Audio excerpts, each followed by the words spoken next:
So I'm about to go through every detail we found in the newly released Jeffrey Epstein files that were released by the Democrats. It's pretty damning stuff for a lot of people in a lot of foreign countries. And that's what we found in these files, but it's very damning for Donald Trump, particularly because he's the president. And not only just months ago did he say this was a hoax and they didn't exist, we find out that his name is heavily implicated in these files that were just released. And the 20,000 files that were released aren't even the entirety of everything we're going to see after Thomas Massie's petition to discharge the files got the 218 votes, and we're about to see a vote in the upcoming future. But yes, out of all people, this looks terrible for President Trump. It proves that he did in fact lie about this. And that for me burdens the trust for this administration ever again for anything. They're proving if they're willing to lie about the Jeffrey Epstein cover-up, to say that they're not even real, and then we see these files that are very damning evidence I'm about to show you guys, it makes them lose all their credibility. And most importantly, this was the mission statement of MAGA itself and the movement, is that we were going to expose these elite corrupt bureaucrats and the blackmail rings and put them all in prison. And we were actually going to make America a place, no matter how much power you have, that you weren't going to be able to get away with these things. And it looks like this administration is just the same as all the previous ones. Here's everything we've learned so far in this recent 20,000 file release by the Democrats. There's a lot to cover here, so buckle up. The first is claims of Trump's knowledge of Epstein's abuse. In a 2019 email to Ghislaine Maxwell, Epstein's convicted accomplice serving 20 years for trafficking to no one, Epstein wrote, "Trump knew about the girls." This references underage victims trafficked by Epstein, implying Trump was aware of the abuse during their friendship.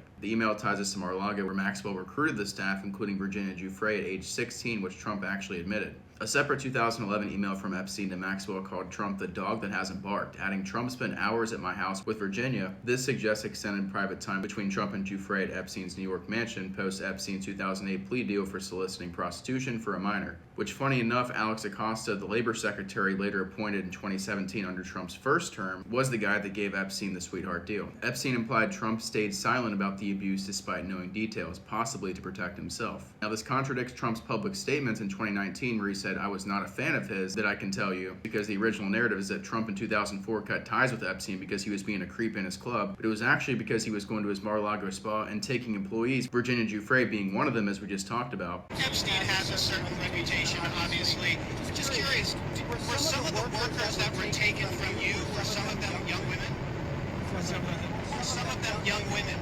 Well, I don't want to say, but everyone knows the people that were taken. And it was the concept of taking people that work for me is bad. But that story's been pretty well out there. And the answer is yes, they were. Yeah. In the spa. Yeah. People that work in the spa. I have a great spa, one of the best spas in the world in Mar-a-Lago. And people were taken out of the spa. Hired by him.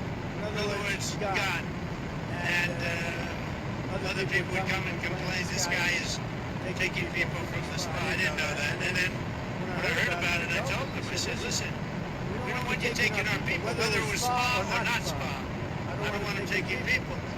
And he was fine, and then not too long after that, he did it again, and I said, out of here.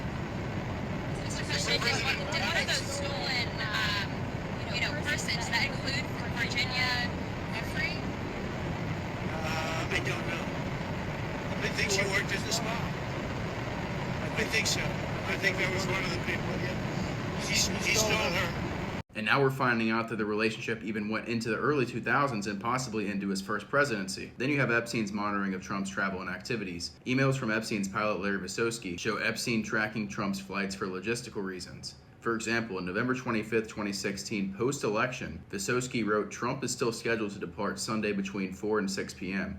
Let me know if we are firm for Wheels Up Saturday at 6 p.m. still." Epstein replied he'd confirm. On September 30th, 2017, he said, "I hear President Trump arrives in St. Thomas on Tuesday, FYI, near Epstein's Little St. James Island." And then November of 2017, Epstein discussed a potential trip to Little St. James overlapping with Trump's regional travel. Now, this is absolutely insane that Jeffrey Epstein, a trafficker, was tracking a president of the United States and knew exactly where he would be. If that isn't the biggest threat to our national security, I don't know what else is. How is Trump going to explain this? Now, let me make one thing clear. I'm not accusing Donald Trump of being involved in trafficking, but the fact that he said these files didn't exist, and this isn't even all of them, it's absolutely a terrible look, and he has a lot of explaining to do. I'm someone who gave him the benefit of the doubt for the longest time, but I wouldn't be truthful with myself if I wasn't objective about how this is very suspicious and should not be ignored.